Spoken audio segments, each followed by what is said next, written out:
Así hay que emplearlo. Listo, ahora comenzamos, disculpen. Vamos a empezar. Bueno, sobre el dengue es una arbovirosis, así como otras conocidas, es fiebre amarilla, ¿no?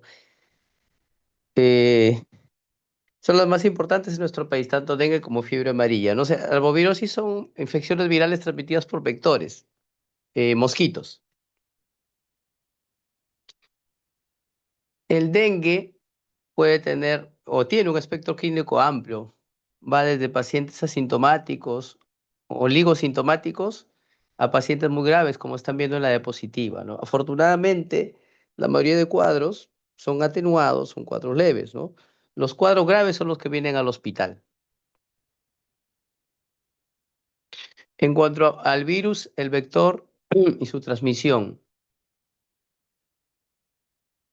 El virus del dengue pertenece a la familia Flaviviridae. Ahí está también el virus de la fiebre amarilla, incluso de hepatitis C también, ¿no? Como dijimos, ese es un arbovirus, o sea, es transmitido por mosquitos.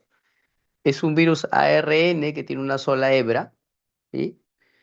Y presenta, bueno, en nuestro país existen cuatro serotipos: el dengue uno, dengue 2, dengue 3 y dengue 4. Cada serotipo tiene variaciones genéticas, perdón, tiene variaciones dentro de su genoma, eso es lo que se conoce como genotipo. Luego es el serotipo uno, hay 5 genotipos, en el 2 5 genotipos, en el serotipo 3 2 genotipos y en el serotipo 4 2 genotipos. El dengue 5 se identifica el 2013 en la isla de Borneo, Malasia, ¿no? Bueno, ya no es tan nuevo porque han pasado varios años de que se identificó. En nuestro país todavía no hay reportes de este serotipo, ¿no? En el país sí, sí hay de serotipo uno 2 3 y 4. La composición del virus dengue en forma esquemática presenta proteínas estructurales y no estructurales, ¿no? Dentro de las proteínas estructurales es importante la proteína E, acá en amarillo, E de envoltura, la envoltura viral, la proteína M de membrana, ¿sí? La proteína C de la cápside, ¿no? Y además las proteínas no estructurales, de las cuales debemos destacar la proteína NS1, porque esta proteína NS1 nos va a servir para el diagnóstico y también participa en la fisiopatología, que comentaremos más adelante. Los serotipos del dengue determinan inmunidad específica para toda la vida, ¿no? Esto es para cada serotipo, o sea, para el uno, para el 2, para el 3 y para el 4. Todos los serotipos pueden causar enfermedad grave y mortal, pero esta enfermedad grave, mortal, es más frecuente con la infección con un serotipo y con una infección por serotipo y una segunda infección por otro serotipo. Eso es lo que con mayor frecuencia ocasiona enfermedades graves, severas. Ya mencionamos la versión genética entre los serotipos, es lo que se conoce como genotipo. Perdón, la mayor virulencia o el mayor potencial epidémico va a depender de estos genotipos. Acá estamos viendo los serotipos del dengue, ¿no? Lo que tenemos en nuestro país, el uno, el 2, el 3 y el 4. Y como mencionamos, dentro de cada serotipo existen lo que se conoce como genotipos, ¿no? Variaciones en el genoma de los serotipos. Entonces, especialmente hay que recordar del serotipo 2, ¿no? Tenemos ahí un genotipo que se ve en la diapositiva como asiático, ¿no? Ese está relacionado a eh, enfermedad o brotes en Asia, ¿no? El asiático uno. Y existe también asiático 2 que está relacionado a enfermedad o brotes en los países latinoamericanos, ¿sí? Otro importante es la variante asiático-americana, que a diferencia de las dos primeras, del asiático 1 y el asiático 2, es más virulento, da cuadros más graves y también relacionado con varios brotes en América. ¿Listo? Cosmopolita también se ha reportado en América, en nuestro país.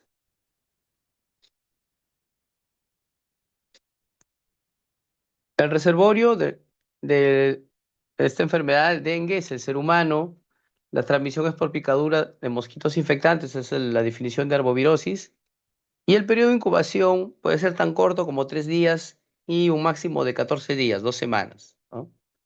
La susceptibilidad es universal. Cualquier persona que no tiene anticuerpos contra el dengue, que no ha sido afectada antes por el dengue, puede resultar afectado por él mismo. El mosquito, el vector que ya conocemos, ¿no? Aedes aegypti, es un mosquito antropofílico, o sea, vive cerca al ser humano, es un mosquito doméstico. Se reproduce en recipientes artificiales en el hábitat del ser humano o en sus alrededores. ¿Y cuál es la característica de estos mosquitos? La hembra es la que pica, ¿no? La hembra de la Aedes aegypti. Claro que lo estamos viendo muy ampliado, pero es un mosquito pequeñito, ¿no? Entonces ahí en ampliación están viendo la hembra de Aedes aegypti pletórica, no llena de sangre, porque recién ha ingerido sangre de una persona. Y la característica principal son sus patas, que tienen bandas negras y bandas blancas, ¿no? Creo que se ve la flecha, ¿sí? Bandas negras, bandas blancas, bandas negras, bandas blancas en las patas, ¿no? A simple vista es difícil verlo, ¿no? A veces sí se puede ver, pero mayormente utilizando un microscopio se puede distinguir esto, de las bandas negras, banda blanca. Hemos puesto esta imagen arriba, ¿no? No porque nos guste el fútbol, sino que para recordar que las patas con bandas negras y bandas blancas, así como la camiseta de Juventus, es la manera de poder identificar al vector, a esa aegypti, ¿ya? Los criaderos donde se desarrollan las larvas del vector son aquellos recipientes o cosas que pueden contener líquido, ¿no? O cosas donde se pueden almacenar líquidos. Por ejemplo, en la diapositiva estamos viendo maceteros, tinajones, ¿no? Se almacena líquido, ahí la hembra puede depositar sus huevos. ¿Dónde más? Materiales en desuso, no lo denominados inservibles. Miren, la llanta, ¿no? Si se llena de agua, por ejemplo, en temporada de lluvia, ahí la hembra puede depositar sus huevos. Lo mismo están viendo aquí, un macetero, tinajones, ¿no? Pueden contener líquido y constituirse en lugares para el desarrollo de las larvas de Aedes aegypti. Otro, ¿no? Baldes con agua, y más botellas de plástico, también, ¿no? Criadero de larva de Aedes aegypti. ¿Y dónde coloca la hembra los huevos? Inmediatamente encima del nivel líquido. Ahí pone los huevos la larva, perdón, la hembra para el desarrollo de la larva de Aedes. ¿Y cómo es el ciclo biológico del mosquito? Similar a otros mosquitos. Un mosquito vive aproximadamente un mes, ¿no? Aproximadamente un mes. Entonces empieza, ¿no? Con estadio de huevo, luego va larva, pupa y finalmente adulto. ¿Cuánto demora este ciclo? Aproximadamente una semana. Del estadio huevo hasta el adulto es una semana. Entonces, en un mes podemos tener aproximadamente 4 generaciones de mosquitos. Sobre la epidemiología, en 1984, el Aedes aegypti se lo introduce en nuestro medio después de haber sido erradicado el año 58. El año 2000 se identifica el Aedes aegypti en Lima, a través de lo que ya hemos explicado, ¿no? El ver las patas con bandas negras y bandas blancas, ¿sí? El 2015, mire, se identifica en Ica, 2016 en Arequipa. Eso es interesante porque al comienzo se decía que el vector no toleraba el frío, ¿no? Por eso es que los departamentos del sur estaban libres de Aedes, pero miren, el 2016 ya en Arequipa. Y el 2020 en Tacna. Tacna, como está más hacia el sur, hace frío, sin embargo ya el vector está por allá, ¿no? Solo en 3 departamentos no se ha identificado aún el vector: Apurímac, Huancavelica y Moquegua. En el resto de departamentos hay el vector de Sayicte, entonces al riesgo de que se presenten casos en el resto de departamentos existe.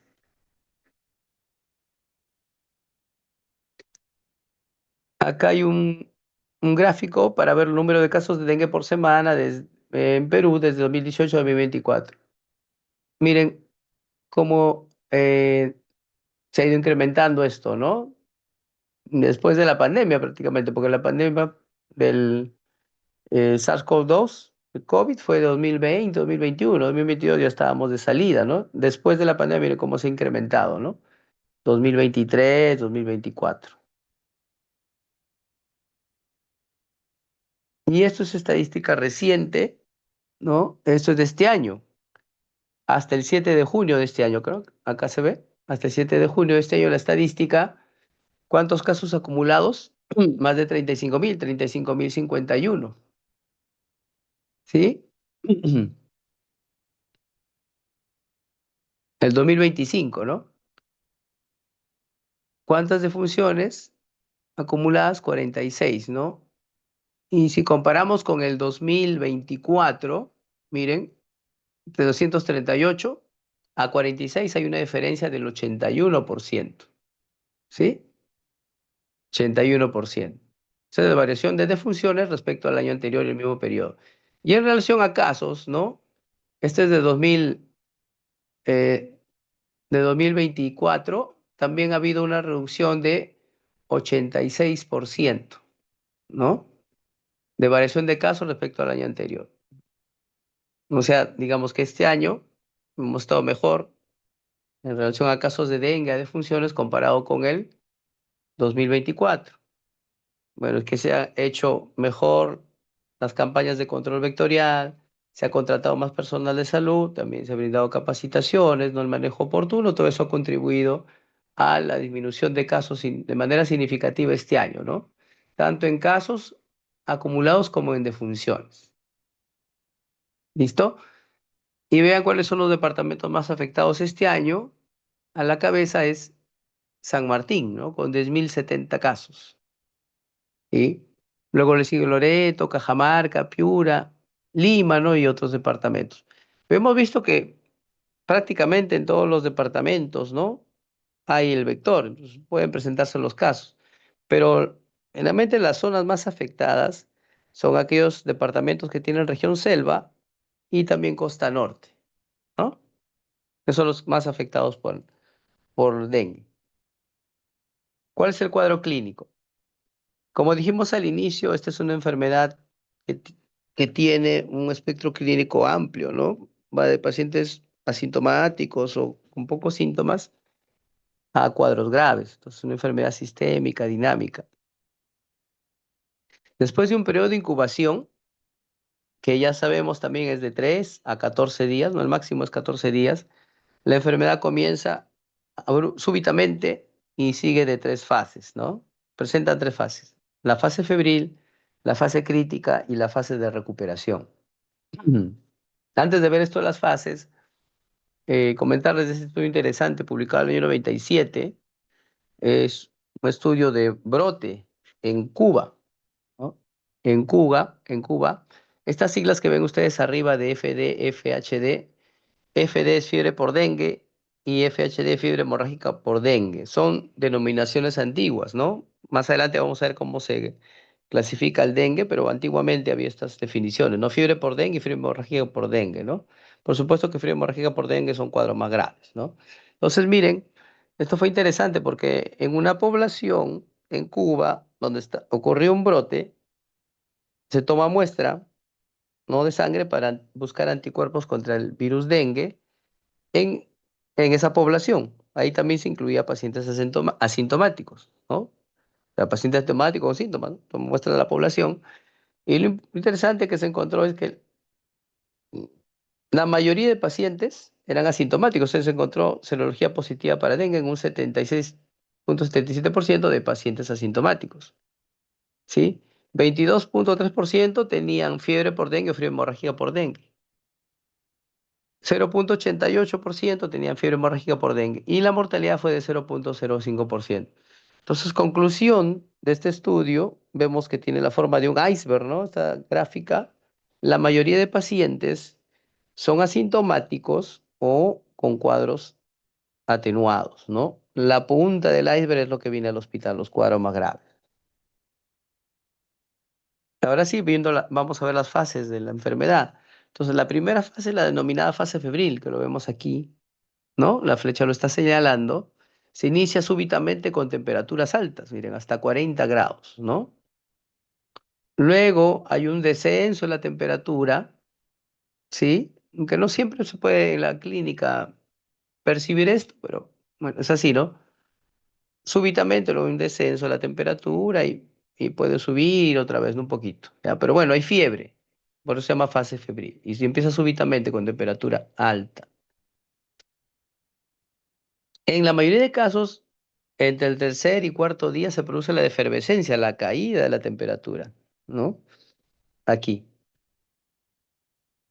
Nosotros sabemos, incluso cuando pasamos visita, ¿no? La pregunta clásica, si un paciente está con una infección, la pregunta clásica, ¿no? Del asistente, el residente, nosotros mismos, ¿no? Digamos, si me comparo con un alumno, con un interno, ¿no? Mi pregunta es, ¿tiene fiebre mi paciente? Porque si no tiene fiebre, ahí digo, ya está mejorando con el tratamiento, ¿sí? Pero en este caso, miren, y quizás es la única enfermedad infecciosa donde hay que tener cuidado cuando cae la fiebre.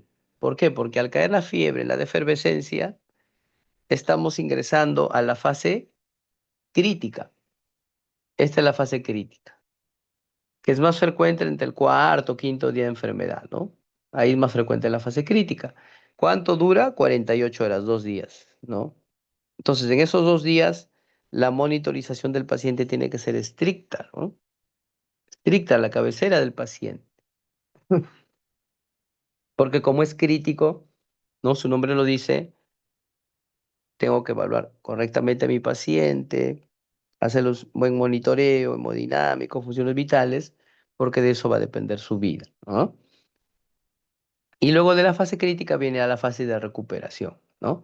En la fase crítica pueden presentarse, como están viendo ustedes ahí, shock, hemorragias, alteración de órganos y los signos de alarma que veremos después, ¿no? Ya, entonces, primero la fase febril, más o menos 3 días. El cuarto, quinto día la fase crítica. Esto dura 2 días y posteriormente viene la fase de recuperación. El dengue en total, en promedio, no va más allá de 7 días. Dura una semana.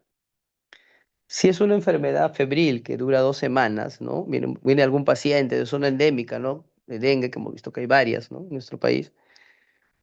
Con 2 semanas de enfermedad, de fiebre, perdón, ¿no? La enfermedad, fiebre, 2 semanas, yo ya no pensaré en dengue, pensaré en otra posibilidad, ¿no? Porque estamos diciendo que el tiempo de enfermedad en dengue no va más allá de una semana, ¿no? ¿Listo? Entonces, con la defervescencia, los pacientes pueden mejorar o empeorar. Aquellos que mejoran después de la defervescencia, de la caída de la fiebre, tienen dengue sin signos de alarma. Aquellos que empeoran van a manifestar los signos de alarma y eso se llama dengue con signos de alarma. Entonces, aproximadamente 80% de los pacientes tienen dengue sin signos de alarma, ¿no? Un 19% presenta dengue con signos de alarma. 1% presenta dengue grave, ¿sí? Entonces, cuando cae la temperatura, que hemos dicho más o menos en cuarto, quinto día cae la temperatura, la de efervescencia, ahí es que se presentarán los signos de alarma, ¿sí? Y los signos de alarma van a indicar que el paciente puede evolucionar a dengue grave, por eso son importantes reconocerlo. Entonces, acá está, ¿no? Ya pasamos de la fase febril, acá hay una línea morada, ¿no? Que me indica que existe la efervescencia, a la que hay la temperatura, ya estoy en la fase crítica y se presentan signos de alarma, ¿no? Cuando se presenta signos de alarma, eso me está indicando que el paciente puede evolucionar a forma severa, a forma grave, ¿no? En la fase febril, que es la inicial, dura aproximadamente 3 días. Cuando es muy sintomática, ¿no? Puedo tener el paciente, además de fiebre, cefalea, dolor retrocular, artromialgias, exantema, rash, ¿no? 30-50% de casos. Dolor abdominal discreto, discreto porque cuando es continuo, eso ya es un signo de alarma, ¿no? Diarrea, porque estamos ante una viremia, perdón, fotofobia, náuseas y anorexia, ¿no? Puede haber todos, puede haber algunos, ¿no? No necesariamente todo completo. Pues, ¿qué opciones tenemos después de eso? Que haya mejoría clínica, que el paciente tenga manifestaciones hemorrágicas leves también, ¿no?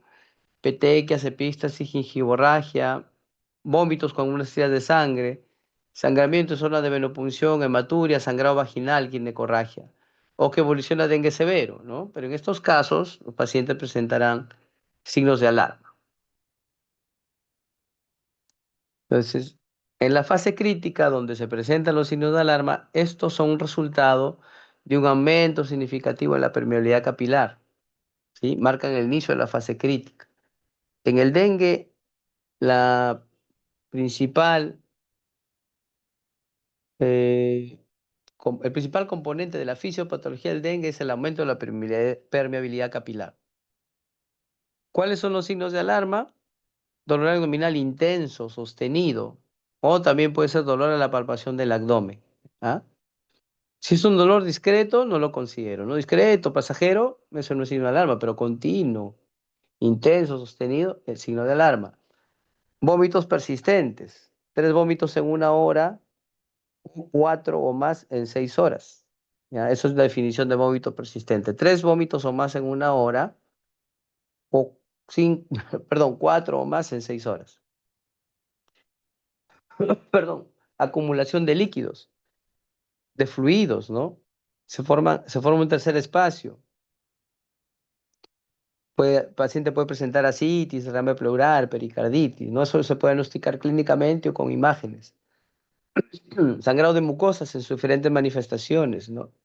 Hematemesis, gingivorragia, ginecorragia, sangrado en zonas de menopunción, etcétera, ¿no? Sangrado de mucosa. Letargo e irritabilidad, me está indicando alteración del sensorio, ¿no? Signo de alarma. Hipotensión postural, hepatomegalia, hígado 2 centímetros debajo del borde costal derecho. Y un aumento progresivo del hematocrito. O sea, 2 controles, un aumento progresivo del hematocrito. Al menos 2 controles. Ahora, en la fase crítica, los signos de alarma me indican que el paciente, el dengue puede evolucionar a cuadro severo. Y en el dengue severo, lo que ocurre fundamentalmente es el escape severo de plasma que lleva al paciente al shock, el denominado shock por dengue, que puede o no ocasionar distrés respiratorio. ¿Ya? Entonces, lo principal en el dengue severo es el shock hipovolémico. Alguien ha comparado el dengue severo con una diarrea interna. El paciente lo que hace es formar un tercer espacio. Por el aumento de la permeabilidad capilar vascular pierde sangre, pierde plasma, perdón, sangre. Pierde plasma y se forma un tercer espacio. Existe también sangrado severo, ¿sí? En dengue severo y daño severo de órganos, ¿no? Puede haber hepatitis, puede haber miocarditis, ¿no? Alteración del sensorio, es un daño severo de órganos. Este periodo de escape de plasma, de extravasación de plasma, es clínicamente severo, usualmente dura 24, 48 horas, que es el tiempo de duración de la fase crítica, 2 días. Por eso les mencionaba hace instantes que en estos 2 días hay que hacer un manejo cuidadoso, no bien detallado, de lo que es la hemodinamia del paciente, ¿no? Ah, la fluidoterapia y el control de las funciones vitales. Posteriormente viene la fase de recuperación, donde disminuyen, desaparecen los derrames, cesan los sangrados, la diuresis mejora y hay un rash tardío que se presenta en el sexto o 10.º día que está asociado a prurito. Y ese es el rash que le llamamos nosotros desde salida ya. Es un rash que me indica que el paciente ya se está recuperando. Posteriormente la fase de convalecencia que puede prolongarse varios meses con cefalea, cansancio fácil y artromialgia. ¿Listo? Entonces, esto para mostrarles cuál es la clasificación del dengue ya que se maneja por lo menos desde el año 2009, ¿no? Ya son algunos años. Vimos una diapositiva antes con las siglas FD, fiebre por dengue, fiebre hemorrágica por dengue, eso ya son denominaciones antiguas, ¿no? Lo que se maneja es esto, ¿no? Dengue sin signos de alarma, dengue con signos de alarma, dengue grave o severo, ¿no? Entonces, podemos diferenciar sin signo de alarma y con signo de alarma, conociendo los signos de alarma, que ya lo hemos mencionado hace instantes, ¿no? ¿Ya? El dengue severo también ya lo comentamos, solo que faltaba definir daño de órganos, ¿no? Daño severo de órganos, ¿no? Dijimos que en lo principal, en el dengue severo, es el escape de plasma, o sea, el shock hipovolémico, ¿sí? Escape severo de plasma, además ahí puede haber hemorragia severa, daño severo de órganos. Puede haber uno de ellos y es suficiente para catalogarlo como un dengue severo, ¿ah? No es necesario que esté todo. Entonces, daño severo de órganos, transaminasas encima de 1000. Entonces tiene hepatitis por dengue, ¿no? Transaminasas encima de 1000. Afectación del hígado. El sistema nervioso central, alteración de sensorio, ¿no? Corazón, miocarditis, ¿no? Por dengue. Fracción de eyección disminuida. Fracción de eyección ventrículo izquierdo disminuido. ¿No? Entonces, como le decía, puede haber solamente uno de los criterios y ya decimos que es dengue severo, ¿no? Tuvimos no hace mucho una paciente con transaminasas ambas encima de 1000, hemodinámicamente estable, no se encontraba otra molestia. Bueno, ingresó al servicio por fiebre, por rash, ¿no? Pero tranquila. Pero se le encontró esto, ¿no? Transaminasas encima de 1000, ¿ah?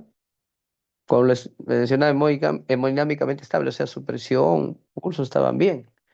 Pero este fue el criterio suficiente, ¿no? Transaminasas, como es dengue severo, para hacer interconsulta UCI y que vaya a ese servicio.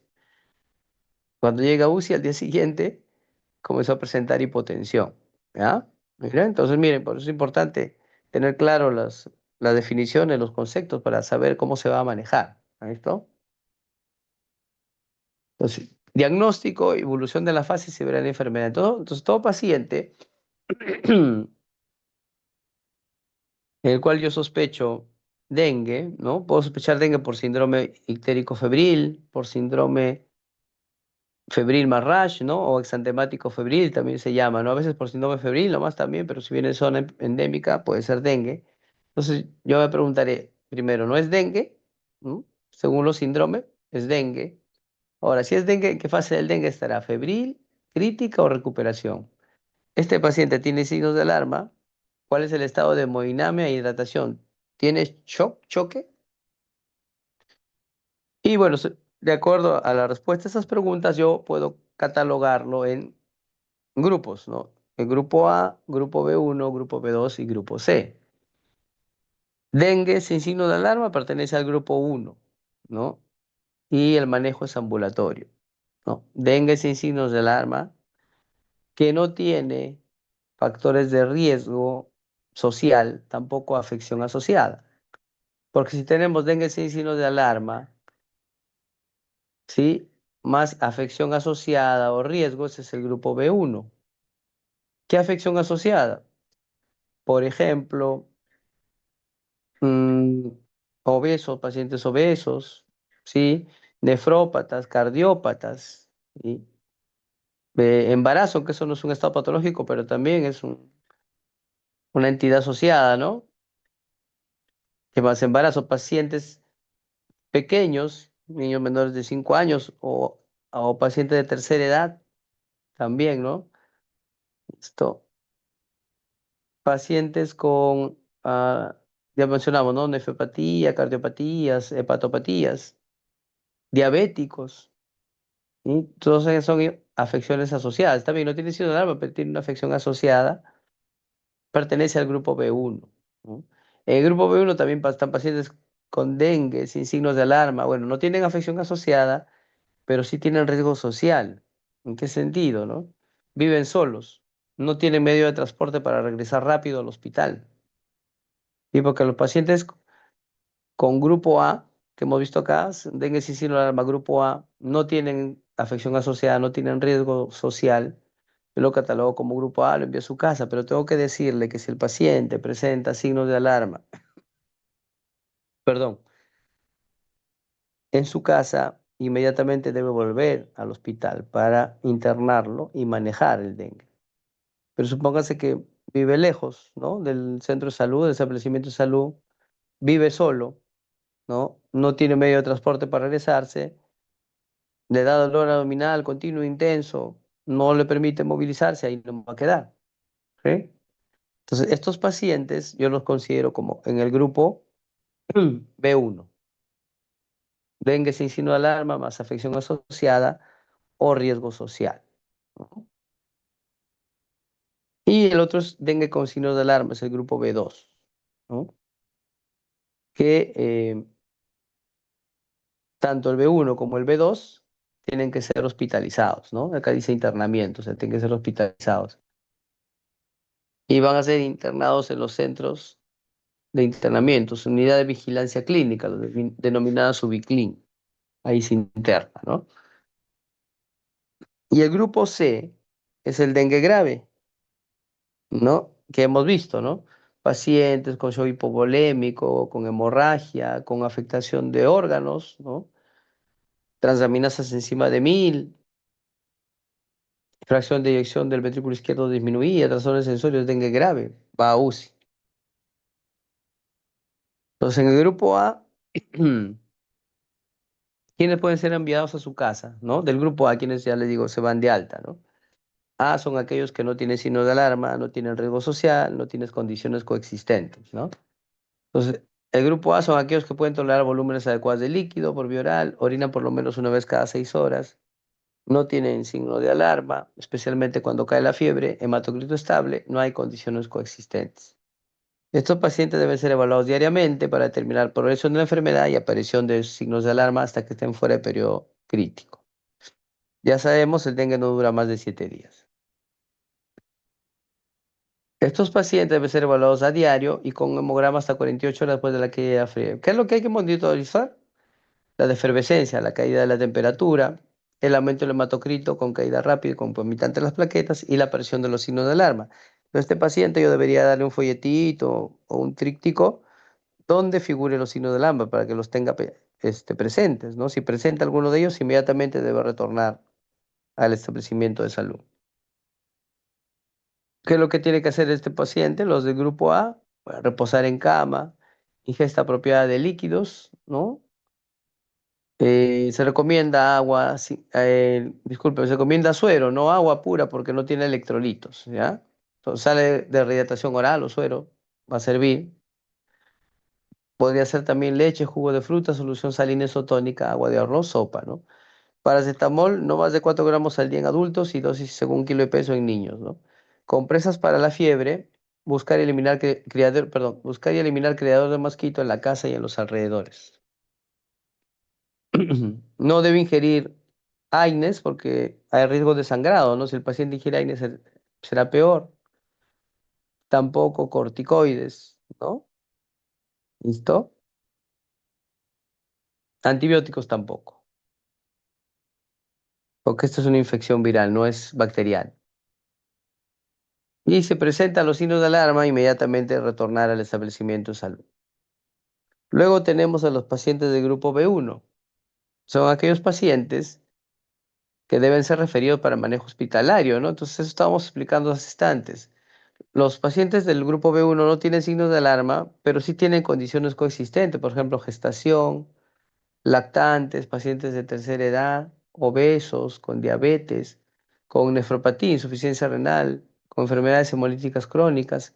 En este grupo también puedo considerar pacientes con hepatopatías, ¿no? Esas son condiciones coexistentes. Aquellos que tienen riesgo social o circunstancia social, por ejemplo, un paciente que vive solo, vive lejos de los servicios médicos o no tiene medios de transporte confiables, eso explicábamos hace instantes, no dábamos ejemplos. Los esos pertenecen al grupo B1, son pacientes sin signo de alarma, pero tienen condiciones coexistentes o riesgo social. Y el grupo C son aquellos pacientes que tienen signos de alarma, perdón, aquellos pacientes que catalogan como dengue severo. Disculpen, no hemos puesto acá el B2 porque el B2, como ustedes recordarán, bueno, está más atrás, acá está el grupo B2, son pacientes que tienen dengue con signos de alarma, ¿sí? Ya no lo hemos repetido acá. Acá está más explicadito lo que es B1. B2 es dengue con signos de alarma, que debe ser hospitalizado. ¿Listo? Entonces, los de grupo B, B1 y B2, hospitalizo. Y el grupo C debe ser manejado en cuidados intensivos, ¿no? O sea, pacientes con dengue grave. Acá está mejor definido qué cosa es daño severo de órganos. Transaminasas encima de 1000, miren, daño hepático. Trastorno de la conciencia, escala de Glasgow menos de 15. Esta es la escala británica, no usamos. Escala de Glasgow menos de 15. Daño miocárdico con disminución de fracción de eyección del ventrículo izquierdo. Este es el rash de los pacientes con dengue al inicio, los primeros días, ¿no? Puede ser primer, segundo día. Es un rash fino, miren, ¿no? Difuso. Un rash fino, difuso. Que a la dígito presión, la zona donde yo presiono, ¿no? O sea, dígito presión, se tornan pálidas, ¿no? A veces cuando no distingo bien el rash es útil, ¿no? Palpar y presionar con la mano. Entonces ahí me voy a dar cuenta, sí, sí tiene rash, ¿no? Miren, el segundo día en un niñito. Niñito con fiebre y con rash, ¿no? Viene de zona endémica de dengue. Entonces lo primero que hay que pensar es que puede ser dengue. ¿Qué más tienen los pacientes? Hay postración, congestión, porque están con una viremia, ¿no? Y el virus está en todo el cuerpo. Aquí para explicar la teoría del doctor Halsted, ¿no? Que él esbozó su teoría ya hace algunos años, año 81 por ahí más o menos. Entonces él intentaba explicar por qué algunos pacientes hacen formas graves, ¿no? Y otros no. La teoría dice lo siguiente, ¿no? Imaginemos que ya hay un paciente que fue infectado por el dengue 1, ¿no? Fue infectado en el pasado por el dengue 1, o sea, la Aedes le picó, le transfirió el serotipo 1, el paciente formó sus anticuerpos, ya ha quedado con anticuerpos contra el virus dengue 1, ¿no? Eso ocurrió en el pasado. Y ahora es picado por otro Aedes y le transmite el dengue tipo 2, ¿no? Eso se llama infección heterotípica, cuando es por el mismo serotipo. Perdón, con diferentes serotipos. Cuando es por el mismo serotípico es homotípica, ¿no? Cuando es por diferente serotipo, en este caso primero por el uno, luego por el 2, se llama infección heterotípica. Entonces, esta es una infección heterotípica por el virus 2, ¿no? En el pasado fue por el virus 1. Y acá en forma de trinche o tenedor tenemos el anticuerpo, o sea, eso en el cuerpo del paciente, ¿no? Tenemos el anticuerpo para el dengue 1, ¿no? Quedó ahí de recuerdo. Y acá está el virus 2, ¿listo? Entonces, este es un anticuerpo no neutralizante, porque sería neutralizante si la persona hubiera sido afectada nuevamente por el 1, pero no, ese es el 2. Entonces, acá está la unión del anticuerpo complejo formado por el anticuerpo no neutralizante, el virus dengue 2, ¿no? Esto es incorporado, ingerido por esta estructura, ¿no? Redondeada, verde, que es el macrófago, ¿sí? Es fagocitado. Y en el proceso, ¿no? Después de la fagocitosis, de este complejo antígeno-anticuerpo por el macrófago, ¿qué va a ocurrir? Se va a liberar una gran cantidad de interleuquinas. Esto se conoce como la hipótesis de amplificación dependiente de anticuerpo, del doctor Halsted, ¿no? Al liberarse gran cantidad de interleuquinas, y fíjense también que participa células CD8, CD4, ¿no? En la fisiopatología, las interleuquinas lo que van a provocar es estabilización del plasma, aumento de la permeabilidad vascular, que es lo principal, el principal mecanismo en el dengue, en los dengues graves, severos, ¿no? Salvación de plasma, ¿no? ¿Listo? Por el aumento de las interleuquinas. De hecho, hay una tormenta de citoquinas, ¿no? En estos casos graves. Ahora también al comienzo les decía que el NS1 de las proteínas no estructurales es la más importante porque permite hacer el diagnóstico y también porque participa en la patogénesis. Miren, esta es la proteína no estructural NS1 que interactúa con el glicocáliz, ¿no? Componente del endotelio. ¿Listo? Al interactuar con el glicocáliz, plum, también va a facilitar la salida del plasma, ¿no? Del intracelular. ¿Sí? Si hay salida del plasma intracelular, aquí también habrá componentes que nos ayudan a que la sangre coagule, ¿no? O sea, componentes que participan en la coagulación de la sangre. Si esto sale, ¿no? Del vaso sanguíneo, entonces lo que vamos a tener pacientes con sangrado, porque no están los los elementos que le permiten a la sangre coagularse, ¿no? ¿Listo? Entonces, es una hipótesis, ¿no? La más aceptada. ¿Por qué? Porque ustedes van a ver pacientes con dengue, eso es frecuente, vemos pacientes con dengue, con trombocitopenia y sangrado. Entonces uno por lógica diría, ah, bueno, entonces el sangrado es por la trombocitopenia. Pero no, en dengue lo que se ha visto que la trombocitopenia no se correlaciona con el sangrado, tampoco con la magnitud del sangrado.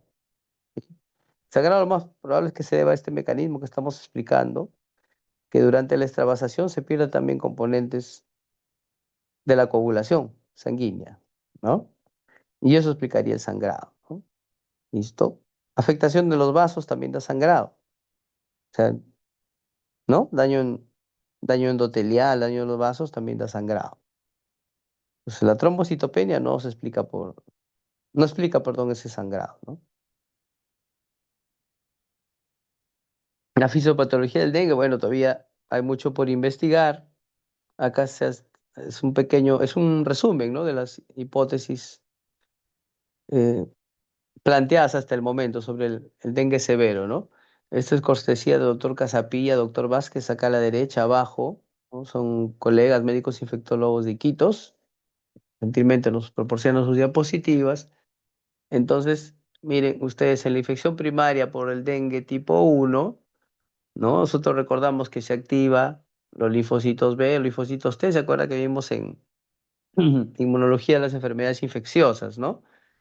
Se activa el linfocito B, el linfocito T, se produce una respuesta celular y humoral, ¿no? La respuesta celular y humoral es que se van a crear linfocitos B y linfocitos T de memoria, ¿no? Aparecen linfocitos B y linfocitos T de memoria. Esto se conoce, todo este proceso, como el pecado original antigénico, ¿no? En inglés, original antigenic sin, ¿no? Pero en castellano es pecado original antigénico esto. O sea, la infección por el serotipo, el 1, ¿no? La infección por el serotipo 1 y la respuesta normal, pecado original antigénico. Ahora, imaginémonos una segunda infección, ¿no? Y esta vez es por el dengue 1. Entonces tenemos una infección homotípica, ¿no? Homotípica por el mismo serotipo. La persona controlará la infección, ¿no? O sea, esta respuesta va a ser suficiente para controlar la infección. La respuesta a los linfocitos T, linfocitos B de memoria. Pero si tenemos una infección secundaria, heterotípica, o sea, infección por un diferente serotipo, en este caso el 2, ¿no? Una persona va a ser incapaz de controlar la infección, no controla la infección. Se produce la amplificación determinada por anticuerpos, ¿no? Que lo han puesto como ADA, pero ya sabemos, ¿no? Amplificación determinada o mediada por anticuerpos. Hay hiperinflamación, producción de citoquinas, la tormenta de citoquinas, y esto lleva a extravasación de los vasos sanguíneos, ¿no? Aumento de la permeabilidad vascular, con formación de tercer paso y todo lo que hemos explicado. Esto se produce ¿cuándo? En la fase crítica. En la fase crítica. Esos 2 días son claves, ¿no? Para el manejo. Los 2 días de la fase crítica. El NS1 interactúa con los Toilar receptor 4 en la superficie monocitos, macrófagos y células endoteliales y va a inducir también la liberación de citoquinas. Ahora, decíamos que el sangrado no está en relación a la disminución de las plaquetas, ¿no? Sino a lo que explicábamos, la extravasación del plasma con componentes que participan en la coagulación, ¿no? Eso más bien sí correlaciona mejor con el sangrado.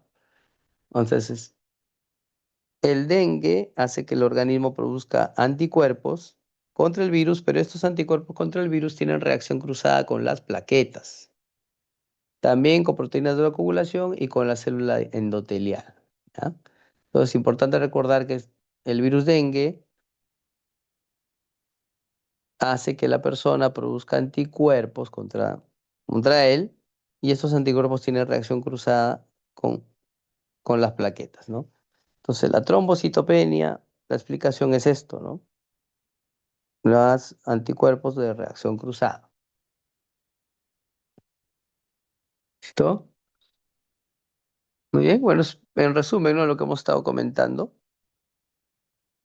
Seguimos. Entonces podemos tener cuadros tan graves, ¿no? Como este paciente con síndrome febril ictérico, o también síndrome febril ictérico hemorrágico, o febril y hemorrágico, ¿no? Hay varias formas. Acá está sangrando profusamente por las fosas nasales, ¿no? Pues tiene epíctasis. También hay equimosis en conjuntivo ocular.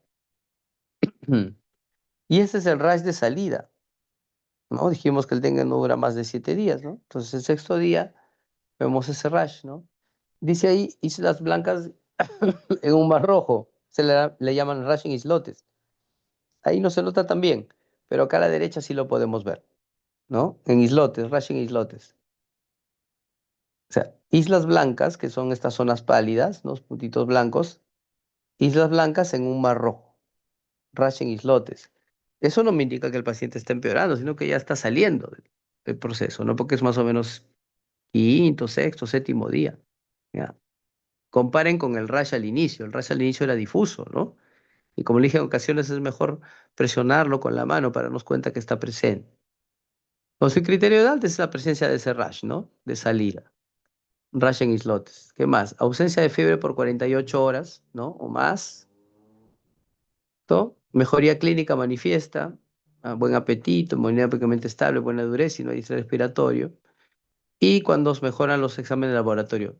Tendencia al aumento de plaquetas. No es necesario que las plaquetas estén normales. Eso se normaliza más o menos en la segunda semana, ¿no? No tiene sentido que esté 2 semanas el paciente internado, porque se sabe que va a recuperar su valor normal de plaquetas en la segunda semana, ¿no?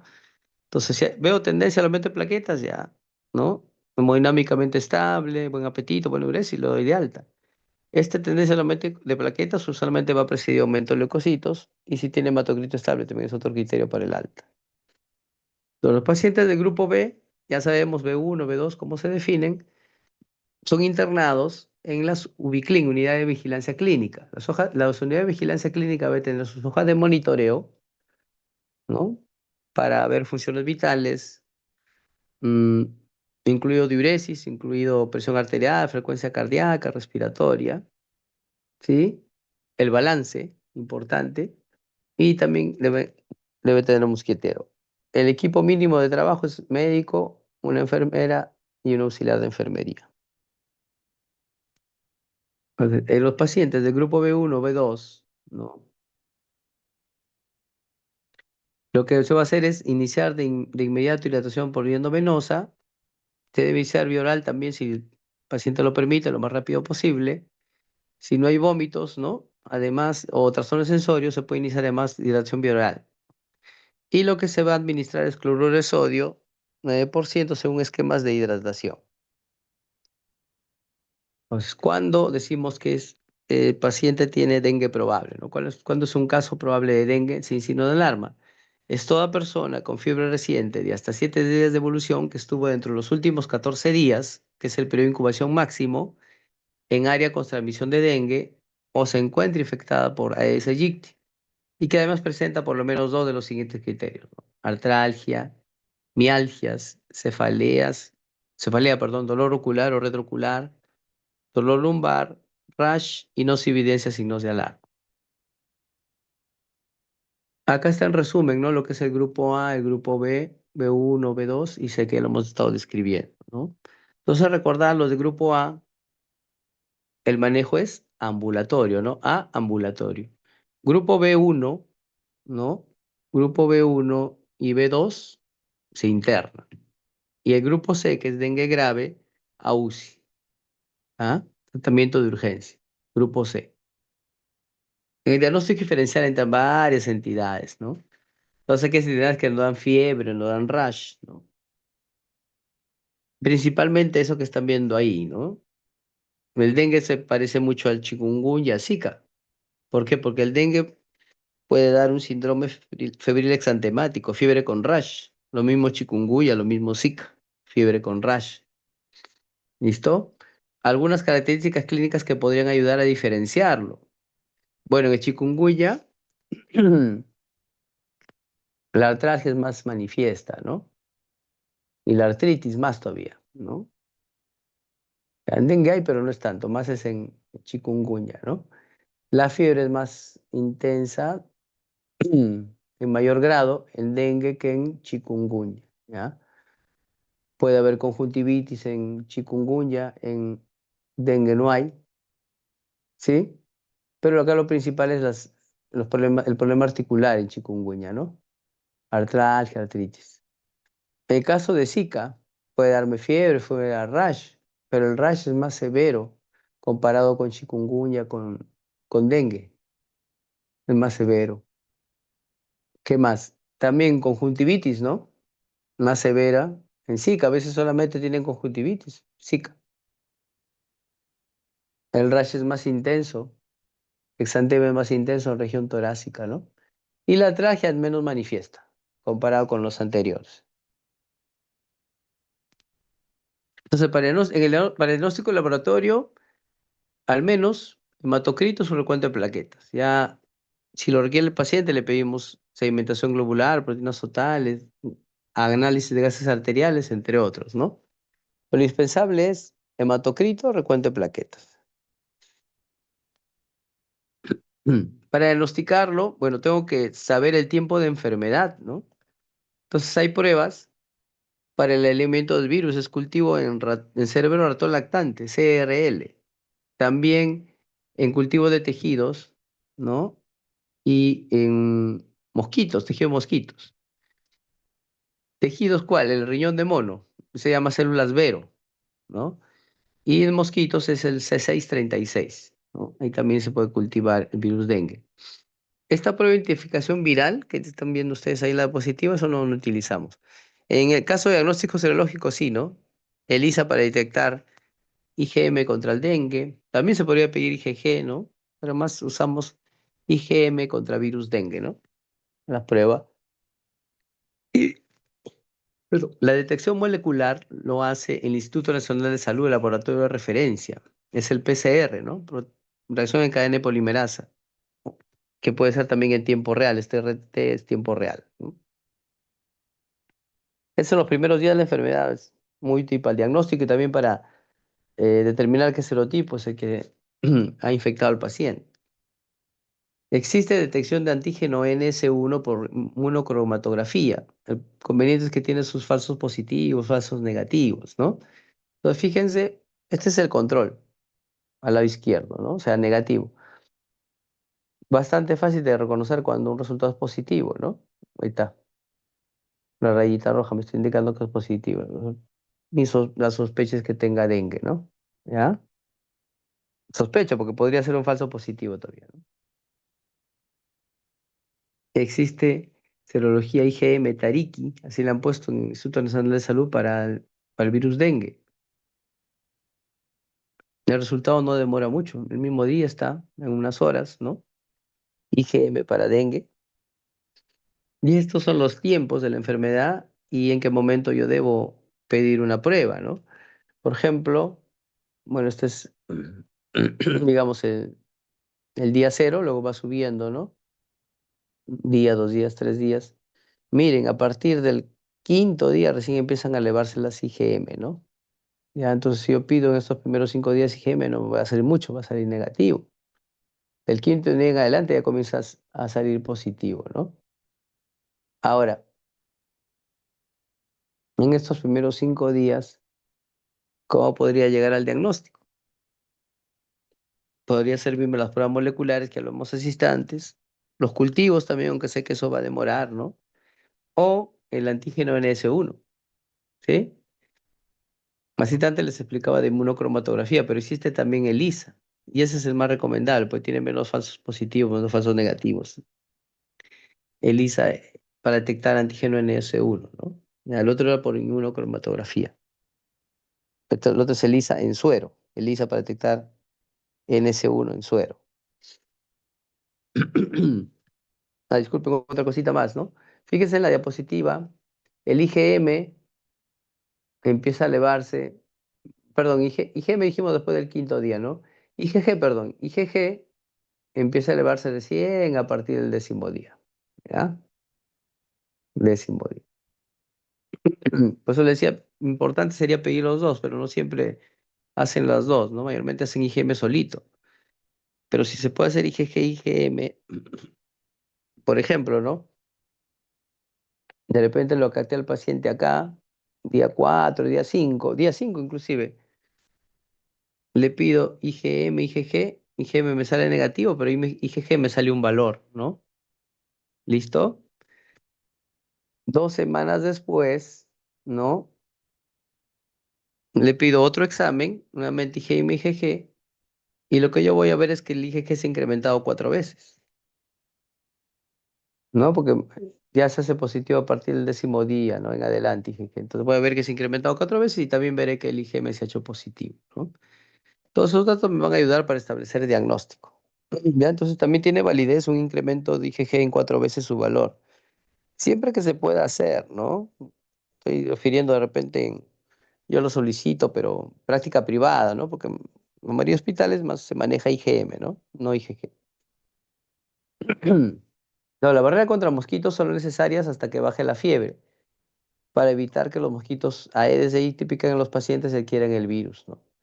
Mantener al paciente en una habitación con tela metálica o bajo un mosquitero, pues si no puede ser picado, el vector aquí de la Aedes aegypti se puede transmitir a otra persona, ¿no? Ahí está, niñita con su mosquitero. Este es un resumen, ¿no? No voy a explicar en detalle, sino para que ustedes tengan referencia, ¿no? Cómo es los dengue con signos y sin signo de alarma y cómo se maneja, ¿no? Es un manejo en función a la fluidoterapia, ¿no? A los volúmenes, ¿ya? Hay reglas para evitar que el paciente se encharque, ¿no? Cuando a veces cuando uno conoce mucho de la fisiopatología del dengue o cómo se maneja, lo veía al paciente deshidratado, ya lo voy a hidratar, como si fuera paciente con cólera, ¿no? Que uno tiene que hidratar profusamente, rápido, pero si en dengue uno hace eso, lo puede encharcar, ¿ya? Entonces hay que seguir unas reglas, normas de hidratación, como están viendo acá, los 10 mililitros, luego 7, voy bajando 5, pero va a depender de la evolución, ¿no? Eso es para que ustedes lo tengan de referencia, ¿no? Pero tener en cuenta eso, ¿no? Que este manejo de la hidratación es un manejo sistematizado, ¿no? No es similar a otras enfermedades, ¿no? Ya existen reglas para hacer un buen manejo, ¿no? De la hidratación. Para la vigilancia y control, bueno, tenemos que vigilar todo paciente con síndrome febril de zona endémica, ¿no?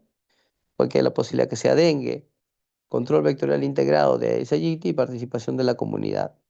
Le dijimos en todo recipiente o objeto donde pueda almacenarse agua, habrá riesgo de desarrollo del Aedes aegypti, la larva del Aedes, ¿no? Ahí están viendo baldes de metal, ¿no? Puede desarrollar virus dengue ahí. Perdón, las larvas de Aedes del vector. ¿Qué más? Los floreros de cementerio,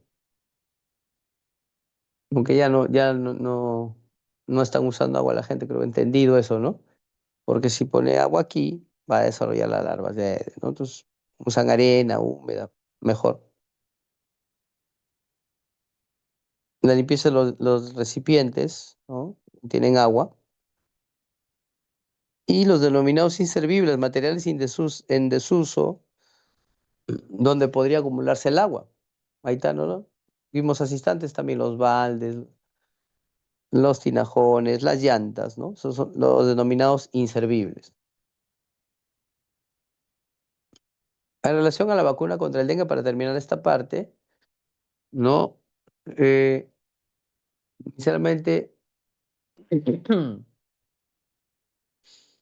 la vacuna contra el dengue era la primera que vino, ¿no? Más efectiva bueno, vamos a mencionarlo, aunque no es propaganda, ¿no? El Instituto Pasteur era, ¿no? Es- Era más efectiva contra el dengue 4, menos efectiva contra el dengue 2. Y se recomendaba vacunar en mayores de 2 años. Según la OMS, recomendaba vacunar a personas con infección pasada o con prevalencia 80% de la población, ¿no? Pero miren, si es menos efectiva contra dengue 2, acá en nuestro medio tenemos dengue 2, entonces no, no era tan útil, ¿no? O no es tan útil. Y luego tenemos la vacuna japonesa, que es virus vivo atenuado y protege esta sí contra los 4 serotipos, es la ventaja, ¿no? contra el dengue uno, 2, 3, 4. Esquema de 2 dosis con un espaciamiento de 3 meses, ¿no? Y esta vacuna logró reducir un 84% hospitalizaciones por dengue y 61% los casos de dengue sintomático, ¿no? Y el año pasado el ministerio ya comenzó a capacitar al personal de la Dirección Regional de Salud, DIRESA, para iniciar la vacunación contra el dengue, con esta vacuna, ¿no? Con Kudenga, perdón, Kudenga, vacuna japonesa. ¿Listo? Muy bien. No sé si hay alguna pregunta hasta ahí, si no, continuamos con fiebre amarilla y después al final puede haber preguntas.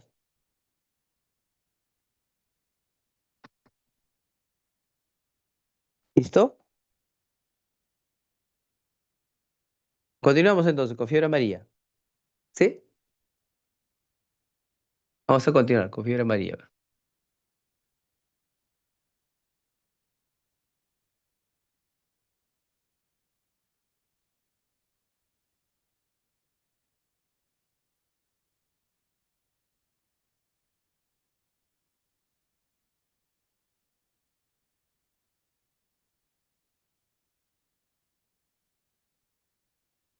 Sí, se ve, ¿no? Sí, doctor. Gracias. A ver, entonces de fiebre amarilla, también es un arbovirus, ya sabemos la definición de arbovirus. Eh, Pertenece a la familia Flaviviridae, de género Flavivirus. A diferencia de dengue, solo un serotipo, ¿no? Dengue, hay 5, en nuestro país han reportado el uno, el 2, 3, 4, ¿no? Pero hay un quinto que todavía no llegó a nuestro país. En relación a dengue, acá hay un solo serotipo de la fiebre amarilla. El genoma tiene una hebra simple de RNA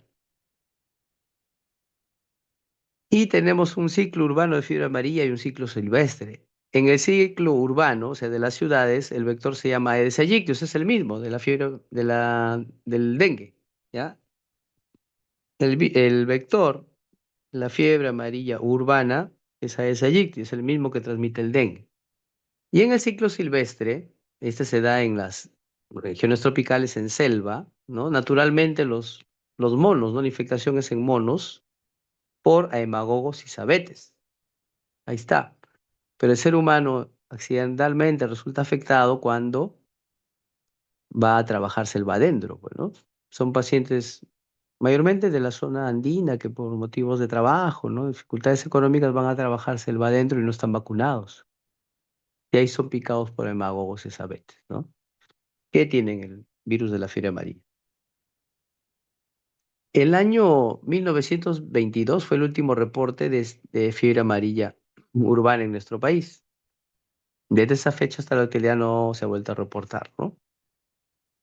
¿Sí? Lo que tenemos, entonces, desde esa fecha, el 1922 a ahora 2025, es fiebre amarilla selvática. ¿Cuáles son las zonas de riesgo de fiebre amarilla? Bueno, todo lo que sea selva alta, selva baja, ¿no? Los cuencos hidrográficos de los ríos de la selva. Selva alta, selva baja. Y estas zonas, ¿qué particularidades presentan? ¿Cuál es su característica? Son zonas cafetaleras, zonas cocaleras, ¿ya? Con todo lo que eso implica, ¿no? ¿Ya? Entonces, son zonas cafetaleras, zonas cocaleras.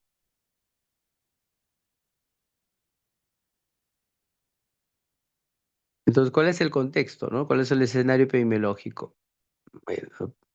Bueno, dijimos, ¿no? Pacientes o habitantes de regiones andinas que viven en extrema pobreza, migran, ¿no? Para trabajar temporalmente en selva adentro, ¿sí? No están vacunados. Ahí en el selva adentro no hay centros de salud con capacidad resolutiva para cuadros de fiebre amarilla, cuadros graves, ¿no? Son ambientes insalubres y nichos ecoepidemiológicos. Pues, este es el ciclo de transmisión de la fiebre amarilla, tanto de la selvática acá a la izquierda como de la urbana a la derecha. La fiebre amarilla selvática se da naturalmente entre primates. Ahí están viendo, ¿no? Entre primates. Esto es digamos, lo que ocurre de manera silvestre, natural, ¿no? Entre primates, pues, hemagogos o sabetes, que son los vectores, transmiten el virus de fiebre amarilla, ¿no? pican a un primate que está infectado con virus de fiebre amarilla y lo transmiten a otro. Y así. Ahora, cuando el hombre ingresa selva adentro a trabajar, puede ser picado por Hemaosis abetes y desarrollar la fiebre amarilla selvática. Existe el riesgo, la posibilidad que regresando a la ciudad, no, esta persona se ha picado por Aedes aegypti y transmitir la fiebre amarilla a otra persona. Bueno, sí hay un riesgo, pero lo que ocurre es que tendría que ser inicialmente, no los primeros días, retornar a la ciudad y al menos ahí se habría un riesgo. Si es que hay el vector Aedes aegypti en esa ciudad, habría un riesgo de transmitir a otra persona. Pero ocurre que los pacientes, cuando buscan atención en los establecimientos de salud, ya tienen varios días con la enfermedad y mayormente buscan cuando están con cuadros ictéricos, febril hemorrágicos, ya tienen varios días. Y la viremia es en los primeros días, ¿no? Entonces, bueno, en esa parte había, digamos, hay cierta fortuna de que no ocurra en un paciente con pocos días de enfermedad, esté en la ciudad con una viremia alta y en esa ciudad ya ves a Yicti, va a transmitir, ¿no? Pero bueno, hay un riesgo. De todas maneras, hay una posibilidad. Los casos de fiebre amarilla en nuestro país, del 97 al 2013, bueno, en el 95, 96 hubo un pico, pero el resto de temporadas se ha mantenido estable, ¿no? ¿Listo? Cada cierto tiempo hay brotes así de fiebre amarilla, ¿no? Tiene que ver con la temperatura, las coberturas de vacunación. ¿Ya? Si la cobertura de vacunación es baja, bueno, va a haber más casos, ¿no? Si hay mayor calor, mayor temperatura también. Mayor migración, también, ¿no? Otros factores. Esto es de 2000 a 2023, miren, ¿no? Hubo un incremento de casos el 2005, ¿sí? Y bueno, hasta el 2023 todo tranquilo, ¿sí? ¿Es lo que están viendo? ¿Ya? Reportan casos todos aquellos departamentos que tienen región selva, ¿no? Porque mira, la mayoría dice 0, 0, 0, ¿no? Pero los que tienen región selva, ¿no? Ahí hay casos de fiebre amarilla. ¿Sí? Bueno, Lima reporta, son migrantes, ¿no? Personas que vienen acá a atenderse a diagnosticado fiebre.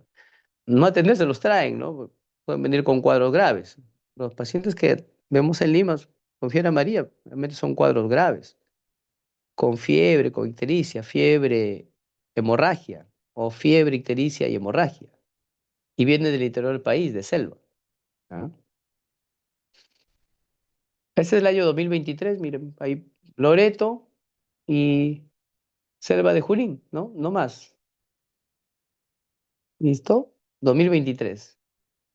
Los casos por grupos etarios, la población más afectada, población económicamente activa, de 15 a 45 años, ¿no? Más afectados, pacientes jóvenes.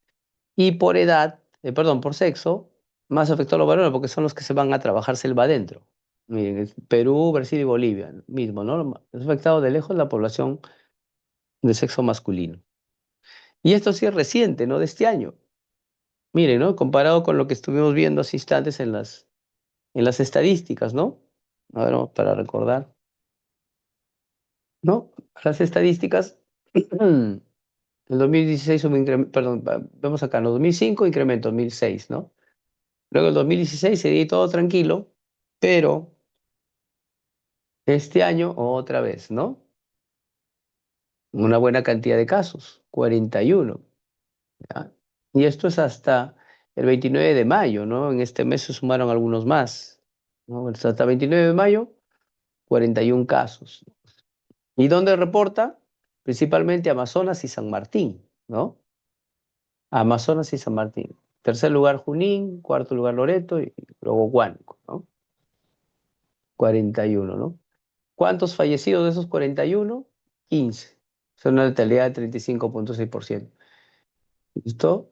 Y un porcentaje importante es población indígena, que vive, ¿no? En selva adentro, ¿no? Aguajún y otra etnia Murui Muinami, etnias. Miren, antecedentes de vacuna, no vacunación, 78%. Bueno, entonces es importante ese antecedente de la vacunación. Y El virus se propaga a través de la piel mediante la picadura del mosquito infectado, ¿no? Hay una replicación local y la denominada célula dendrítica lo lleva a los nódulos linfáticos regionales y de ahí ya pasa al torrente sanguíneo. Se va a distribuir en varios órganos, principalmente en hígado, riñones, médula ósea y corazón, ¿no? Podría ser también a sistema nervioso central, páncreas, vasos linfáticos. La replicación en el órgano blanco lleva a necrosis posterior. Y entonces es así. Bueno, no tenemos fiebre amarilla urbana desde el año 1922, ¿no? Entonces lo que vamos a referir es fiebre amarilla selvática. En la fiebre amarilla selvática los vectores son aemagogos o sabetes, ¿no? Entonces puede ser aemagogos que está picando a la persona, ¿no? Le inocula el virus de la fiebre amarilla y en la piel la célula dendrítica lo va a llevar al nódulo linfático regional. El nódulo linfático regional en la sangre hay un paso y se va a distribuir principalmente en el hígado, en los riñones, en el corazón, ¿sí? También puede ser en el vaso, en el vaso. Entonces, ¿qué vemos en la fisiopatología? Que se van a liberar las famosas interleuquinas, ¿no? Y las interleuquinas pueden causar hipotensión, hemorragia, daño microvascular, que lleva a falla prerrenal, a necrosis tubular, ¿sí? También los hepatocitos son afectados, ¿no? Va a haber apoptosis, necrosis mediastinal, que veremos después de qué se trata eso, ¿no? Esa afectación del hígado, entonces el paciente que va a presentar ictericia, ¿no? Sea afectación renal, la creatinina empieza a elevarse, ¿sí? Algunos pacientes, ¿no? Con formas graves harán coagulación intravascular diseminada con hematemesis, el denominado vómito negro, entrarán en shock, anoxia, acidosis metabólica y fallecen, ¿no? ¿Listo? Miren que también tiene predilección por el corazón, ¿no? O sea, también afecta el miocardio, igual que el dengue, ¿no? Igual que el dengue. Pues, ¿cuáles son las manifestaciones estrepáticas de daño hepático? Bueno, el paciente presenta hemorragia por disminución de la síntesis de factores de coagulación vitamina K dependientes y también por coagulación intravascular diseminada. Presenta hipoglicemia por disminución de la neoglucogénesis y la glucogenólisis. Hipotensión por hemorragia y por, bueno, dos mecanismos que están con interrogantes, disminución de la detoxificación de sustancias vasoactivas o endotoxinas, disminución de flujo sanguíneo hepático, secuestro portal, ¿no? Bueno, hemorragia sí, causa hipotensión. Acidosis metabólica por hipotensión, ¿no? Por deterioro del metabolismo de carbohidratos y por insuficiencia renal. Insuficiencia renal por hipotensión, disminución del flujo sanguíneo renal efectivo, eso vimos hace instantes en la explicación de la fisiopatología. Y la encefalopatía es multifactorial, ¿no? Mire, por hipoglicemia, por hipoperfusión, por acidosis metabólica. ¿El virus per se puede afectar el sistema nervioso? Sí, ¿no? Pero no es tan frecuente. Lo más frecuente es que esta encefalopatía, trastorno sensorio, es multifactorial, por hipoglicemia, por hipoperfusión, por acidosis metabólica. Así como vimos en dengue, en fiebre amarilla también existe un iceberg de la fiebre amarilla, donde la mayoría de casos son asintomáticos o con formas leves, ¿sí? Aproximadamente un 15% de casos van a presentar la forma grave y de este 15%, 50% fallece. ¿Ya? Eso no hay que olvidar, ¿no? O sea, del 100% de casos, 85%, cifras más, cifras menos, infección sí, asintomática, leve, moderada, ¿no? Y un 15% formas graves. De ese 15% que hace la forma grave, 50% fallece. Y esos son, perdón, las formas graves. Estos de acá son los que vienen al hospital, ¿sí? La punta del iceberg. Se parece al dengue, ¿no? El iceberg. Ahora, la forma leve es un paciente que presenta aumento de temperatura leve, discreto, cefalea de duración leve también, y que resuelve solo en promedio 2 días. La forma moderada, un paciente con fiebre y cefalea de inicio abrupto, puede tener náuseas, vómitos, sangrado también, ictericia y signo de Fagel, la denominada disociación pulso-temperatura. O sea que se eleva la temperatura, tiene fiebre, pero el pulso no se eleva lo que uno espera, ¿no? No hay una correlación. ¿Eh? Y la duración también es corta, 2 días. En cambio, la forma grave también le llaman bifásica, ¿no? En esta diapositiva no lo vamos a explicar, sino en la siguiente. Ahí se entiende mejor, ¿ya? Pero entonces recordar, cuando es forma leve o moderada, se autolimita 2 días. Cuando es forma grave, forma bifásica, ¿ya? Que acá lo vamos a explicar más en detalle. Entonces, cuadro clínico bifásico es la forma grave. Se llama bifásico porque tiene dos fases, las cuales están separadas por un periodo de remisión, un periodo donde cayó la fiebre, donde no hay fiebre. La viremia ocurre en la primera fase cuando el cuadro clínico es inespecífico. La segunda fase se caracteriza por alteración hepática, alteración renal y también por hemorragia, ¿no? Entonces, pacientes van a tener ictericia, van a tener aumento de creatinina y sangrado. El periodo de incubación de esta enfermedad es corto, ¿no? Tan corto como 3 días, igual que en dengue, hasta 6, ¿no? Y el periodo de transmisibilidad va de 24 a 48 horas antes de iniciar los síntomas hasta 3 a 5 días después de iniciados estos, ¿no? El mosquito transmite el virus por 6 a 8 semanas. Entonces acá están las fases, ¿no? Es el bifásico, la forma grave. Miren, aquí también se parece al dengue, ¿no? Empieza súbitamente con temperatura alta, 40 grados, ¿no? Esto dura aproximadamente 3 días, luego cae, ¿no? Acá hay viremia. Estos primeros 3 días hay una viremia importante, ¿no? ¿Sí? Cae acá, ¿no? Cae la temperatura y luego vuelve a subir, pero ya no en la misma magnitud que en la fase anterior, ¿no? Entonces, esta fase le llaman periodo prodrómico de infección congestivo roja, esto sería la letra A. La letra B es el periodo de remisión y la letra C es el periodo toxémico, ¿no? O de intoxicación también le llaman. Íctoro hemorrágico también son sinónimos, ¿ya? La serología se va a hacer positiva a partir del quinto día. O sea, a partir del quinto día ya tenemos IgM para fiebre amarilla. En total, ¿cuánto dura? Miren, parecido al dengue, ¿no? También 7 días en promedio, no dura más. Y son formas graves. Entonces, acá para explicarles, en la fase de infección denominada también congestivo roja, el pico de la viremia es en segundo o tercer día, ahí está el pico, luego cae, ¿sí? Estos pacientes pueden tener fiebre, escalofríos, cefalea, mialgia, dolor lumbar, congestión conjuntival, hepatomegalia o dolor abdominal. Toda esta sintomatología se parece al dengue, entonces hay que hacer el diagnóstico diferencial, ¿no? Pero estamos hablando de la fase de infección congestivo roja los primeros días. Luego esto sabemos que ya es la remisión, cuando no hay fiebre, ¿sí? Y acá tenemos el cuadro clínico, en un paciente con escleras congestivas, con fiebre, con dolor lumbar, con cefalea, ¿no? Se parece al dengue. Nótese ahí que no hay ictericia, ¿no? No hay ictericia. Luego viene un periodo febril de remisión, 48 horas, ¿no? Posteriormente ya la fase de intoxicación o ictorohemorrágica. Los pacientes tienen anticuerpos, ¿no? Ya no hay viremia, la fiebre retorna, aunque en menor magnitud comparado con la fase de infección. Acá se ictericia, compromiso renal, insuficiencia renal aguda, creatininas bien altas, hemorragia, hematemesis, que le llaman vómito negro, ¿no? Y el paciente puede evolucionar a coma, shock y fallecer, ¿no? Dijimos un 50% de los casos fallece.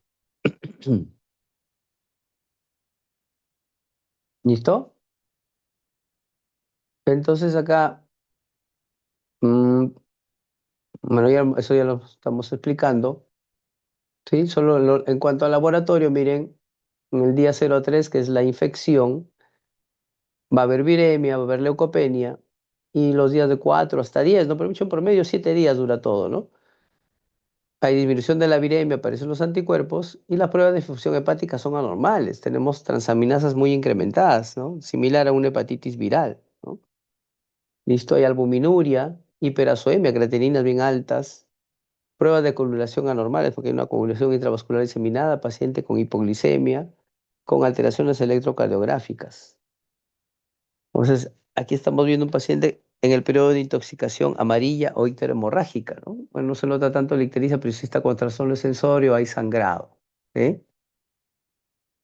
Acá, bueno, como está con los ojos cerrados, no vemos las escleras ictéricas, pero también está ictérico con trastorno sensorio y con epíctasis, ¿no?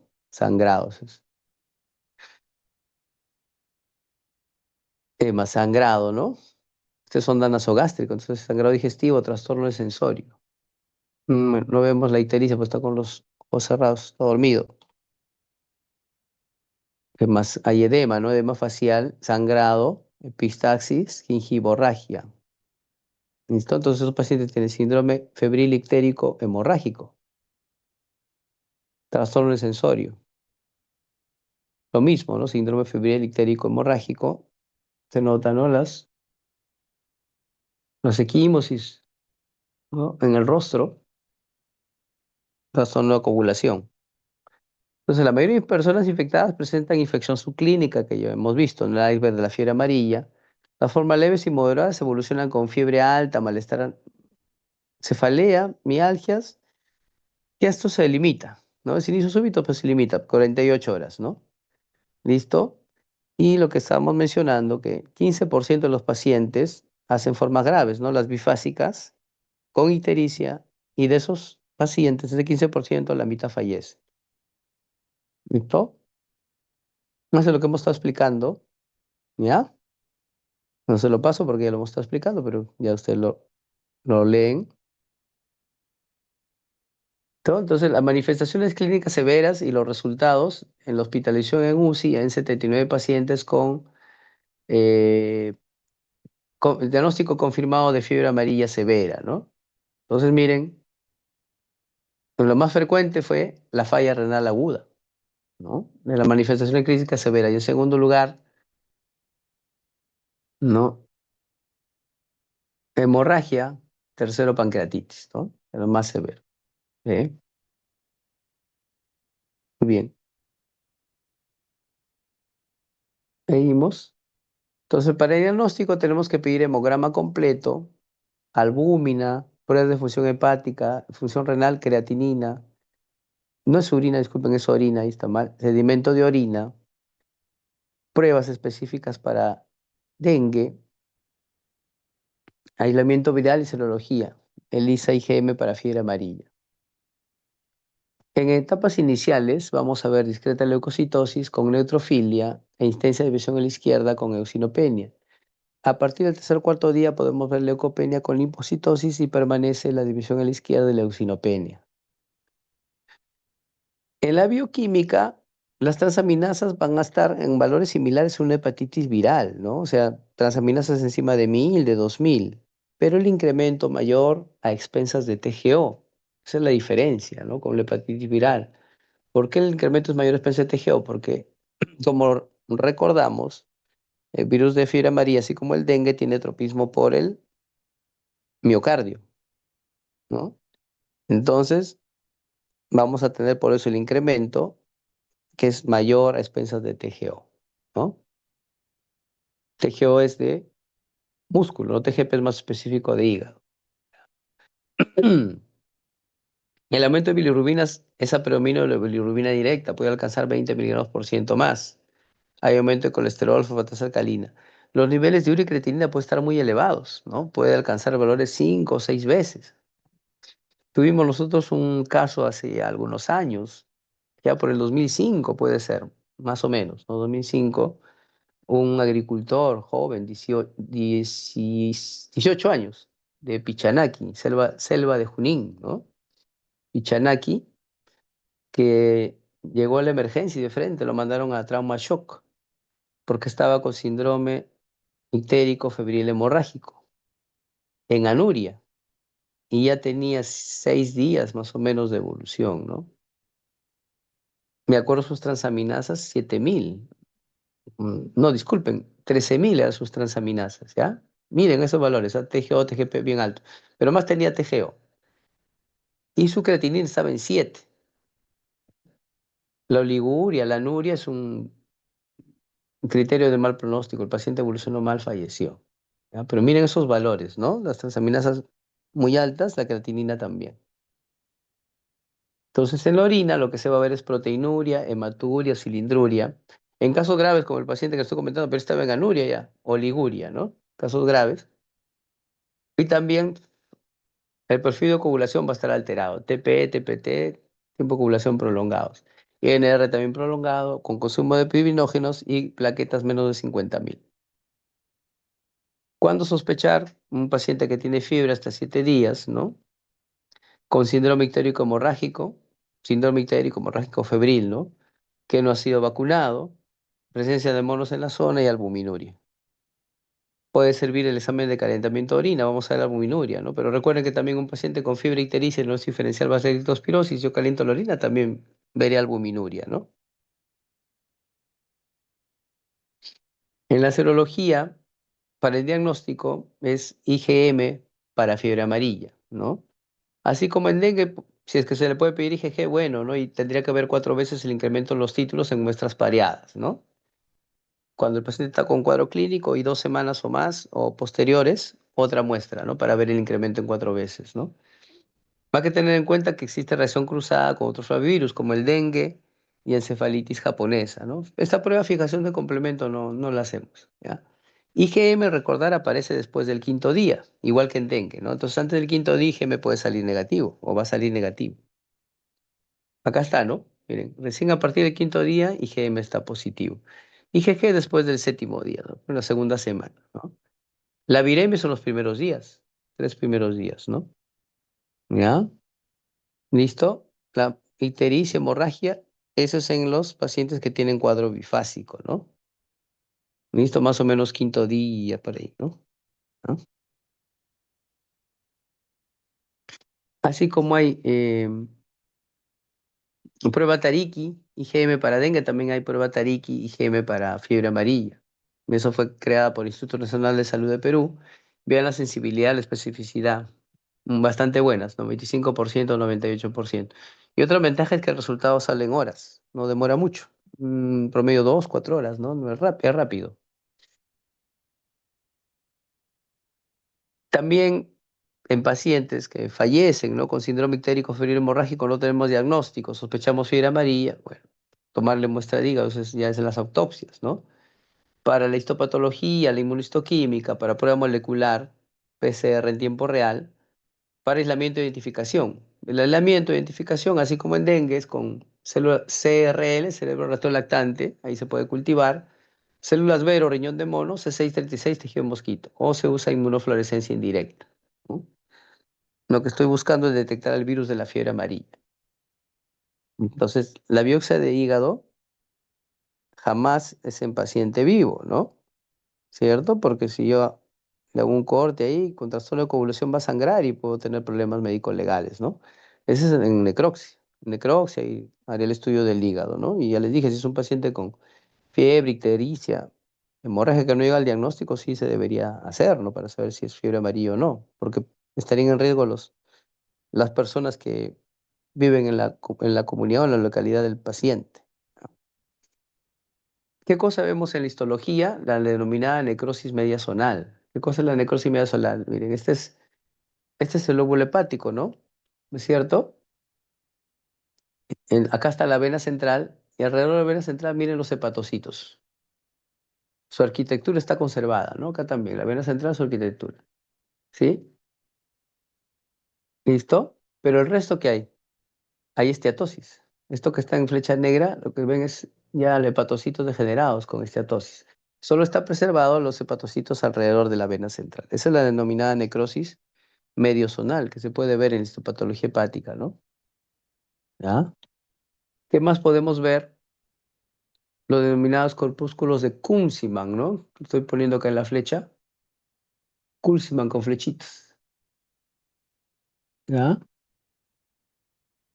Entonces es una célula que es el hepatocito, ¿no? Que está globuloso, de un color eosinofílico, o sea, rojito. No son patognomónicos, ¿no? Porque las hepatitis virales también puede haber, ¿no? Quiere decir que se está degenerando este hepatocito, ¿ya? Pero si lo encuentro es un punto a favor del diagnóstico de fiebre amarilla. Todavía es concluyente porque otras entidades también lo pueden presentar, ¿ya?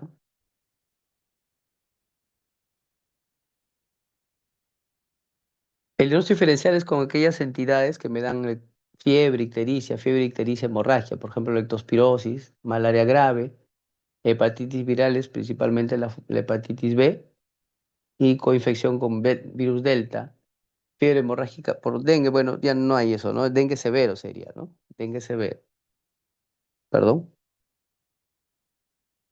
Entonces, clínicamente, ¿cómo podría aproximarme al diagnóstico, no? En leptospirosis las manifestaciones digestivas son menos pronunciadas, la hemorragia más tardía. En malaria por plasmodium falciparum, que son los más graves, la anemia es precoz, hay esplenomegalia y menor tendencia a la hemorragia. Y en la hepatitis viral es fiebre poco sentada ausente, no es en los pródromos al inicio, ¿no? Febrícula, fiebre no muy alta. En relación a exámenes auxiliares, la fiebre amarilla, la TGO y TGP están muy elevadas, ya les comenté el caso del muchacho, ¿no? Transaminasas 13.000, 14.000, muy elevada, superior a 1.000 unidades, ¿no? A 2.000 también dicen, ¿no? 1.000 o 2.000. Y masas a expensas de TGO, ¿no? Eso es que ya hemos comentado. En la leptospirosis no están tan elevadas, discretamente elevadas, no mayor a 500. En malaria por plasmodium así, pero el aumento es discreto. Y en hepatitis virales sí están elevadas, igual que fiebre amarilla, pero los niveles de TGP son superiores a TGO. ¿Por qué? Porque en hepatitis viral el compromiso fundamentalmente es en el hígado. El TGP es más específico del hígado. El tratamiento, bueno, desde hace muchos años, ¿no? El Comité Experto de la OPS recomendó terapia de apoyo porque no hay un tratamiento específico, ¿no? Lo principal acá es vacunarse. La vacunación otorga buena protección, pero si no me vacuno y voy a zona donde hay fiebre amarilla, bueno, ahí estoy exponiendo gravemente mi salud, ¿no? Entonces, terapia de apoyo, mantenimiento nutricional, prevención de la hipoglicemia, dextrosa al 10%, ¿no? Lo que se indica al paciente. Succión nasogástrica para evitar distensión gástrica, aspiración, tratamiento de hipotensión con reemplazo de líquidos, si es que es necesario por la hipotensión, ¿no? Por el shock, drogas vasoactivas, inotrópicos, oxígeno, corrección de acidosis metabólica, tratamiento de hemorragia con plasma fresco congelado, diálisis si está indicado por falla renal, tratar infecciones secundarias con antibióticos. Hay reportes de uso de ribavarina, ¿no? En algunos casos contado con el dedo de la mano, pero no es lo que se recomiende, ¿no? Entonces el tratamiento están viendo ahí sintomático, ¿no? No emplear salicilatos porque los pacientes presentan sangrado y con el salicilato puede empeorar. ¿To? Entonces, el control de la enfermedad se realiza a través del exterminio del mosquito y la vacunación con virus vivo atenuado de la cepa 17D se da en dosis única, ¿sí? Protege por un largo tiempo la vacuna de fiebre amarilla, ¿no? Y debe ser efectuado al menos 10 días antes de entrada o salida de zona endémica. Cuando uno se vacuna 10 días antes, la protección es alrededor del 90-95%. Y cuando se vacuna un mes antes, casi 100%. ¿Ya? Pero por eso debe ser al menos 10 días antes de ir a zona endémica. Bueno, esta es la, la recomendación del Comité de Expertos en Vacunas del año 2013, que no es necesario dosis refuerzo, porque antes de 2013 se aplicaban cada 10 años el refuerzo. Pero se vio en los estudios que la vacuna de fiebre amarilla otorga protección, o sea, niveles de anticuerpos por mucho tiempo, por largo tiempo, más de 50 años inclusive. Entonces la recomendación es solamente una dosis de vacuna. Pero ojo, ¿no? Tiene que ser en personas de 9 meses, de los 9 meses hasta los 60 años, ¿no? Otra literatura dice desde los 15 meses hasta los 60, ¿ya? Entonces, en ese rango de edad, ahí debo aplicar la fiebre amarilla. Muy bien, es lo que quería presentarle en esta oportunidad. No sé si hay alguna pregunta.